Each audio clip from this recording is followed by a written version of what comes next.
Hi friends, hello friends, ఎలా ఉన్నారు? బాగున్నారా? సమ్మర్ వచ్చేస్తుంది కాబట్టి ఇంట్లోనే హెల్తీగా చల్లగా ఐస్ క్రీమ్ ఎలా చేసుకోవాలో చూద్దాం రండి.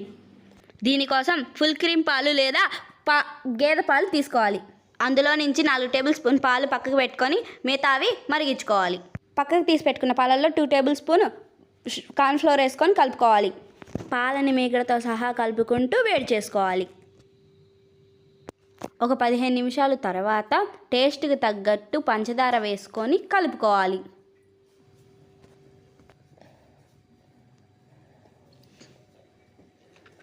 ఒక 10 నిమిషాల తర్వాత మనం ముందుగా కలిపి పెట్టుకున్న కార్న్ఫ్లోర్ పాలని దాంట్లో పోసుకోవాలి. ఈ పాలను బాగా కలుపుకుంటూ దగ్గర పడేదాకా వేడి చేసుకోవాలి. ఆ తర్వాత స్టవ్ కట్టేయాలి. పాలను చల్లార్చుకున్నాక మిక్సీ జార్లో వేసుకొని 2 or 3 డ్రాప్స్ వెనిలా ఎసెన్స్ వేసుకొని మిక్సీ పట్టుకోవాలి. మిక్సీ పట్టుకున్న మిశ్రమాన్ని ఐస్ ట్రేలో వేసుకొని 12 hours డీప్ ఫ్రిడ్జ్లో పెట్టాలి.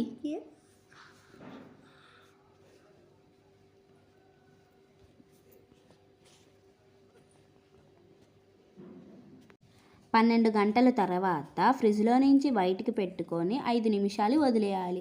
చూసారు కదండి, 5 నిమిషాల తర్వాత ఓపెన్ చేసి చూస్తే చల్లని పాలైస్ రెడీ. మీరు కూడా మీ ఇంట్లో ఎప్పుడైనా పాలైస్ని ట్రై చేయండి. చల్లగా ఈజీగా చేసుకోవచ్చు. Thank you for watching. Please like, share, subscribe.